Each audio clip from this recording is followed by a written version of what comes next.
أعوذ بالله من الشيطان الرجيم بسم الله الرحمن الرحيم د سورة بقره آیت نمبر 255 بوایو ان شاء الله. الله تعالی مونږ ته د وینا او اوریدل او بیا په دې باندې پوها او بیا دې باندې الله تعالی مونږ ته عمل کولو توفیق راکړي، آمین. په آیت الکرسی کې د الله تعالی توحید او وحدانیت خې طریقې سره بیان شو او بهترینی طریقې سره الله تعالی مونږ ته او خدل د الله تعالی صفاتونه چې څنګه دي او څومره دي او افضل آیاتو د قران کریم او الله فرمایي چې لا اکراه، لا نشتا اکراه زور زبردستی فی الدین، په دین کې، یعنی په دین کې په زور څوک الله داخلي نه څوک بل څوک دین کې په زور داخله ولې شي. الله زور زبردستی نه، الله تعالی اسلام او کفر دواړه او خدل سیخه لاره او کګلاره د دواړه الله تعالی خودلی. اوس د انسان مرزي ده چې هغه ایمان راوړي او کنه راوړي. که ایمان نه راوړي بس ټیک ته نه راوړي، د نه د خوخه جنت نه د خوخه د الله رضا نه د خوخه د جهنم ته ځي. او که یو سړی په خپل مرزي باندې ایمان راوړي نو د ایمان ټول پابندیان به دی بیا منی د اسلام، هر قانون به منی، کنه منی نو سزا به ورته ملاويږي دنیا کې او آخرت کې به د الله مرزي ده چې معاف کوي او که نه معاف کوي دا د الله مرزي ده. کله معافي وغواړي نو الله به معاف کوي، الله دې موږ تاسو معاف کوي. قط په تحقیق سره تبین واضح شوی ده، ښکارا شوی ده. بین بیان کلاول ته وایي، ښکارا کول، کلاول خو وضاحت شوی دی. او رشد د سیغلارې رشد هدایت ته وایي. من الغی د گمراهینا کوګوالینا، قی گمراهی د الله تعالی د هر گمراهینا سیخلار خودلې ده، خو وضاحت الله تعالی کړی ده. قران کې خو موجود ده. موږ بدقسمتي دا ده چې قران نه خبر نه یو، یا ځان نه خبرو، یا د رسول الله صلی الله علیه وسلم حدیثونه یا د سنتو نه خبر نه یو، نو موږ باندې توري تیاری دي. حالانکه توري تیاری نشته، خو وضاحت سره الله تعالی ارشه خودلې دي. نو اوس خلاصه څه ده چې خودلې دي؟ فمن بسغه څوک یکفر چې انکار وکي کفر وکي بالطاغوت د طاغوت نه. طاغوت څه شی دی؟ ټول ناول طاغوت. طاغوت لفظي معنی څه ده؟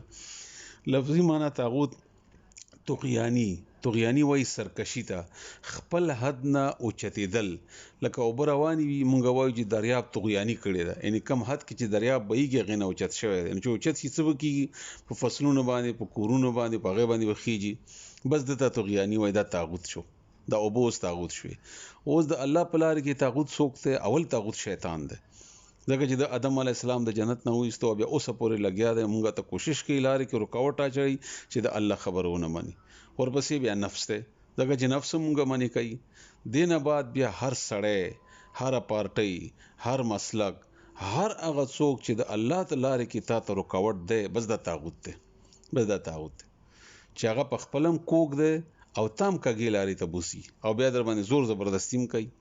دا ټول ته طاغوت ویل کیږي. دا ټول طاغوت دی. بیا کغه پارټي د ما تاسو ته ولې کغه مسلک ته، مثلا اوس مسلک ته زمونږ یو مسلک کې مونږ یو او هغه مسلک مونږ ته د الله تعالی د دین د لارې نه مونږ ته رکاوټ اچي. مولوی صاحب دی، جمعه امام دی، مونږ منې کوي چې طرف یادین مکو ته امین موایا، حالانکه هغه د رسول الله صلی الله علیه وسلم په واضح احادیثو کې او په اعمالو کې دي. بس دا طاغوت شو، دا طاغوت شو، دا طاغوت.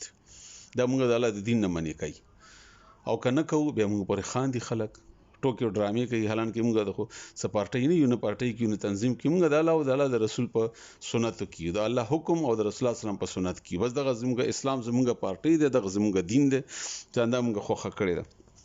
څوک چې دې کو رکاوټ جوړي، چې هغه هر څوک ته او هر څنګه ده، هر څه شی ده، بس دا کامر ده او که ژوند ده او که مسلک ده او که پارټي ده او که تنظیم ده، الا دا چې هغه د الله او د الله د رسول خبره نه وي.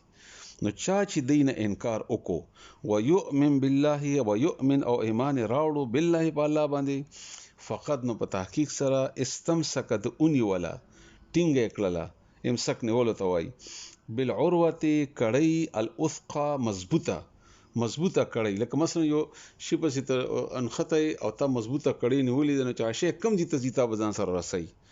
نو تا د اسلام د ایمان او اسلام مضبوطه کړی اونې ولا د انجام الله سره او جنت سره دا به ال ترسي. خو الا چې تا د طاغوت نه انکار کړی، ګوري کنه دا د لا اله الا معنا ده. لا معنا هم نه ده، نه لا اله الا بل اله نشته، بل باندې ایمان نشته، بل څوک رکاوټ نشته، بل چا خبره منل نشته سوا د الله تعالی نه. ته رسول الله صلی الله علیه وسلم خبره هم ځکه منو چې الله ویلي دي چې وایي منئ، نو موږ یې منو. د امیر اطاعت به هم ځکه کوو چې الله ویلي دي چې اطاعت یې کوئ. ها که د امیر اطاعت د الله او د الله د رسول په مقابله کې وي بیا به نه منو، بیا به نه منو. که د پلار اطاعت وي، که د خاوند اطاعت وي، که د بل چا اطاعت وي. لانفصام نشته شلیدل ماتېدل لها د دې کړۍ لره. دا داسې لاره بیا ته ونیوله چې تا لارې کې تا پرېږدي نه، دا ګاډی لارې کې خرابېږي نه، دا به ټیک تا رسوي الله تعالی ته. والله او الله سمیع اوریدونکی دی، علیم او پوهه هم دی. معنا زده کوي لا اکراه، لا نشتا اکراه زور زبردستی فی الدین په دین کې، ان په زور راوتل دین د پنځه نشتا. خو که ور راغلی دین ته خبره مانی کړي بیا دنیا کې سزا ملاويږي او آخرت کې د الله خوخه ده. نو لا اکراه نشتا زبردستی زور فی الدین په دین کې، قد په تحقیق سره تبین واضح شوه دا الرشد سخلارا واضح شوه د هدایت من الغی د گمراهینا د کګی لارینا. فمن بسوک چې یکفر کفر کی انکار کی بالطاغوت د طاغوت نا ويؤمن بالله او ایمان راوړي په الله تعالی باندې، فقد استمسک فقط بس په تحقیق سره استمسک د اونی ولا بالعروه الوثقى بالعروه کړي الوثقى مضبوطه پړې مضبوط هغه حلقه مضبوطه. لن فصام نشته د شلیدل ماتیدل لها د هغه کړي. والله او الله تعالی سمیع اوریدونکی دی، علیم او پوهه هم دی. الله دې موږ تاسو